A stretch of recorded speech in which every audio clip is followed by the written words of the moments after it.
Hello, everyone, and welcome back to the Clarity English Practice channel. Grab your coffee, get comfy. I'm Jessica. And I'm David. It is so great to be here with you all today. Seriously, the vibe in the comments lately has been amazing. Right? It feels like a real community. And speaking of connection, today we aren't just learning lists of words. We're going to dive into the real stuff. We are going to explore English in daily life, talk about your feelings. Yes, feelings. The messy, beautiful stuff we all have, right? Happy, sad, excited, or just meh, all of them. And honestly, learning English vocabulary for emotions is a fantastic step in your language journey. In fact, understanding this is essential for A1 beginner students who want to master English conversation that actually feels real. It really is. It's the difference between being a robot and being a human. Before we jump in, a quick friendly reminder to our squad watching or listening, please share this episode with your friends who are learning English, subscribe to the Clarity English Practice channel if you haven't already, and hit that like button. It really helps us a lot. And we love seeing your comments too. They honestly make our day. Let us know what you think. Okay, Jessica, let's start with why talking about our feelings is so important. Sometimes you can feel a little bit difficult, right? Like vulnerable? Yes, it can. It's scary, but it's so good for us, David. When we talk about how we feel, it helps our mental health. It's like letting out a little bit of what's inside so you don't explode. Plus, if your goal is to speak English fluently, you have to be able to express what is in your heart, not just order a pumpkin spice latte. Exactly. It's not good to keep everything inside. That's how you get burnout. And when we express emotions in English, it helps us with English communication skills. People understand us better. That's true. If I'm feeling happy and I tell you, Jessica, I'm so happy today, you understand my energy better. And it helps our relationships too, with friends, with family, or even a date. Oh, totally. If I'm feeling a bit sad and I tell my friend I'm feeling sad today, my friend can say, "Oh, I'm sorry to hear that. Can I help?" It builds a stronger connection. It's like building a little bridge between people. That's a great way to put it, David. A bridge. So talking about feelings is good for our mind, good for understanding each other, and good for our friendships. Wow. Yes, wow. Now, for those of you looking for a helpful English podcast for beginners, let's go over some basic words for feelings. These are words you hear every day in the US. Absolutely. Let's start with some easy ones. The first one everyone knows is happy. Yes, when you smile, when you laugh, you are happy. Like right now, I'm feeling happy talking to you, David. Me too, Jessica. Then we have sad, when you cry, when you feel a bit down. Oh yeah. Like when it rains all day and you wanted to go to the beach, you might feel a bit sad. Right. And then there's angry, when you feel hot. Maybe you want to shout a little. Also, pay attention to the English pronunciation here. It is angry, not hungry. Though, to be fair, I get angry when I'm hungry. We call that hangry. Yes, very different meanings, but totally relatable. Like when you miss the bus or the subway is delayed, you might feel a little angry. Oh yes, that's a good one. And what about tired, when you want to sleep? Oh, I feel tired sometimes after a long day of talking on podcasts or binge watching Netflix. Just kidding. But seriously, after a long day, you feel tired. Good one. And excited when something good is going to happen, like before a vacation or concert. You feel so excited. Yay! Exactly. And scared when something makes you feel a bit afraid, like watching a spooky movie. You might feel scared. Ah! This is similar to when you learn English through stories that are mysterious. You get that feeling of suspense. Or when you hear a strange noise at night and think it's a ghost. And finally, for our basic list, nervous. When you have a big test or you have to speak in front of people. I remember feeling nervous before my first podcast. My hands were shaking. But now I feel happy. See, practice makes perfect when you learn to speak English. This is exactly what English speaking practice is all about. Doing it until the nervousness goes away. Now, a very important tip for our listeners. The difference between I feel and I am is a useful English grammar tip. Oh yes, this is very useful. When we talk about feelings, we often say I feel happy or I feel sad. That's right. It describes your current state, how you are feeling right now. But you can also say, I am happy or I am sad. Both are correct. Yes, so you can say I feel tired or I am tired. Both mean the same thing. Don't worry too much about the difference at this stage. Just pick one and use it. Perfect advice, Jessica. Okay, now let's try some more advanced English vocabulary. These words can help you describe your feelings in more detail. Ooh, I like this. First, frustrated. This is when you try to do something, but it's very difficult and it's not working. Yes, like when you try to put together some furniture from IKEA and the instructions are unclear, you might feel very frustrated. Durr. Exactly. Why are there always leftover screws? And overwhelmed. This is when you have too much to do, too many things on your mind, and you feel like you can't manage it all. Oh, that's a common one for students, right?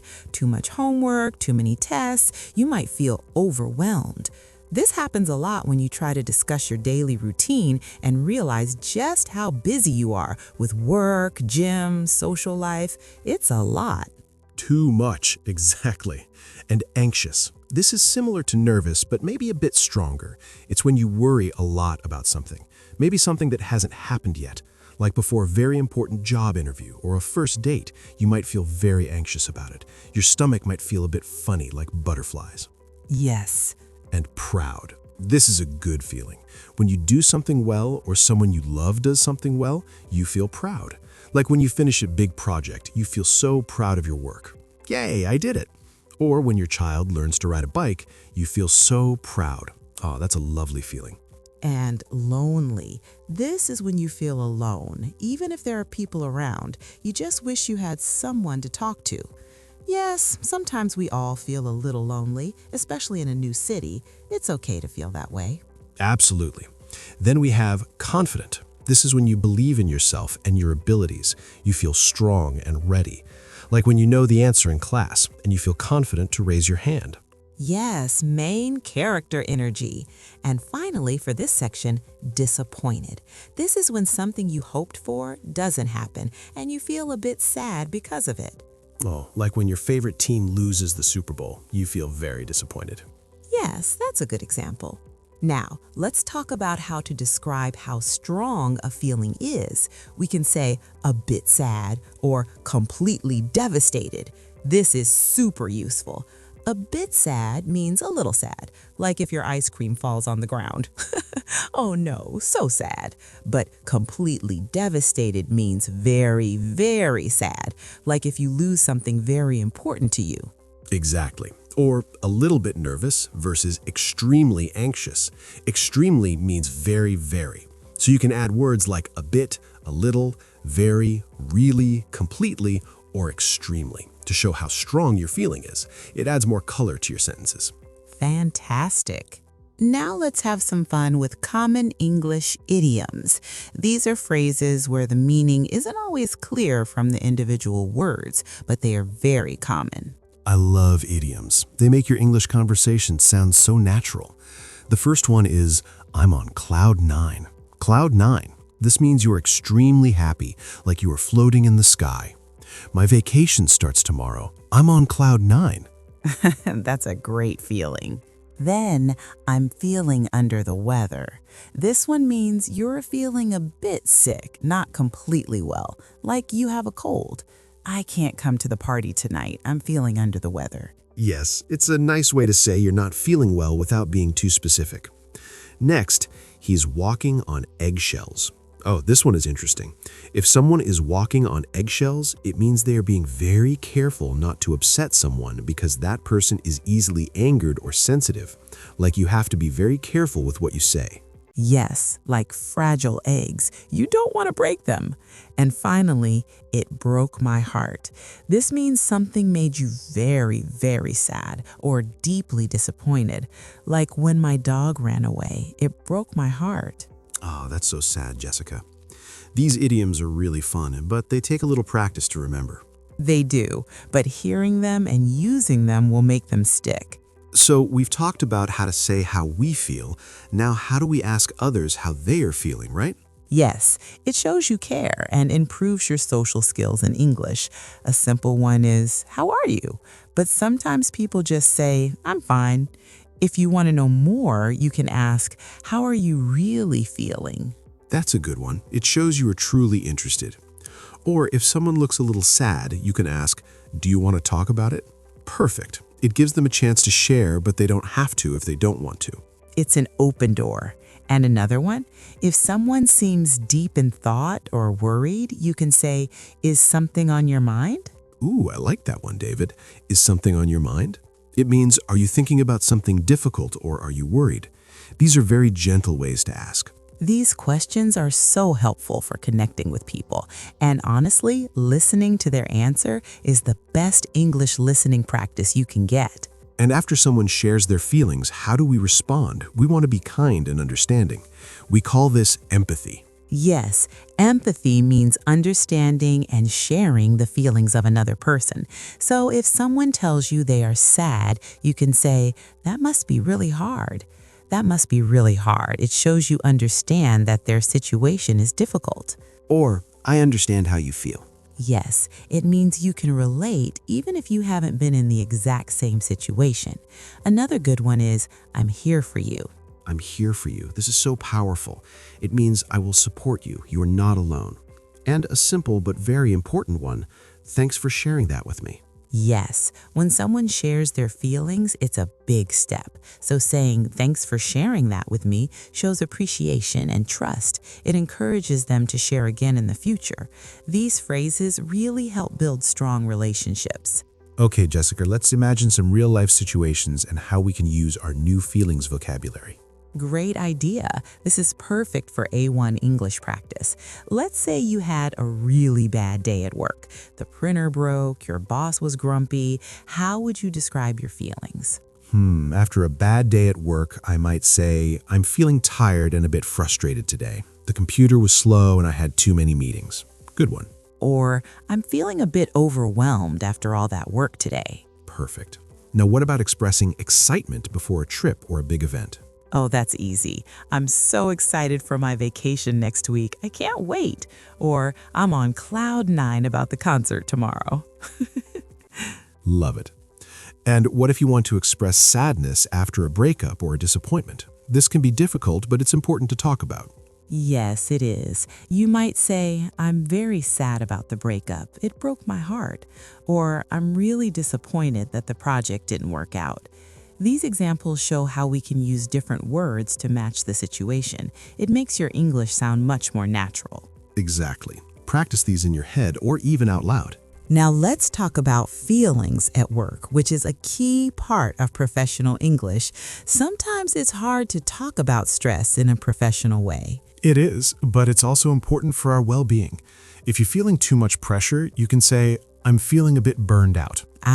Burned out means you are extremely tired and stressed from too much work. Like a candle that is burned completely down. Yes, and if you need a break, you can say, "I need a mental break." A mental break means you need a short time away from work or thinking just to relax your mind. It's very common to feel this way sometimes. These phrases are good for talking to a manager or a colleague if you need to. They are polite and professional. Very useful, Jessica. Jessica, let's talk a little bit about how different cultures express emotions. It's really interesting. Oh, yes. In some cultures, people might not talk about their feelings as much. They might keep them more to themselves. That's right. And in other cultures, it might be very normal and even expected to share how you feel openly. Sometimes English can feel a bit more direct or open when talking about feelings compared to some other languages. Yes, exactly. In English-speaking cultures, it's often seen as a good thing to be able to express your feelings clearly. It shows honesty and helps build trust. So when you're learning English, you're also learning a little bit about the culture that goes with the language. It's part of the journey. Exactly. Don't be shy to try expressing yourself. It's a skill, just like learning grammar. Okay, Jessica, we're almost out of time, but before we go, what are some final tips to improve your English emotional vocabulary? My first tip is keep a feelings journal in English. This is a great way to handle English in daily life. Talk about your day. Ooh, I love that. Every day, write down how you feel. Today, I feel happy because, or today, I feel a bit tired because. Yes, it helps you practice using the words. And my second tip is practice describing your day using emotional language. This is great for English for beginners who want to move beyond simple words. So instead of just saying, my day was good, try to say, my day was a bit stressful at first, but then I felt very proud of my work. It's essentially learning to talk about your day with more depth. Exactly. The more you practice, the easier it becomes. Don't be afraid to make mistakes. That's how we learn. That's fantastic advice, Jessica. And if you want to learn how to talk about yourself in English, start by sharing how you feel. It makes for easy introductions for beginners because it's authentic. And remember, everyone, talking about your feelings is a journey both in English and in life. Be patient with yourself as you practice speaking English fluently. Absolutely. And we are so proud of all of you for learning and growing with us. Well, that's all for today's episode of the American English Podcast. Thank you so much for joining us. Yes, thank you. Listen, don't leave us feeling lonely. Remember to subscribe to our channel, share this video with your friends, and hit that like button. It's cheaper than therapy, and we would love to hear from you. Leave a comment below and tell us, how are you feeling today? Or what was one time you felt super excited? We can't wait to read your comments. See you next time, everyone. Bye-bye.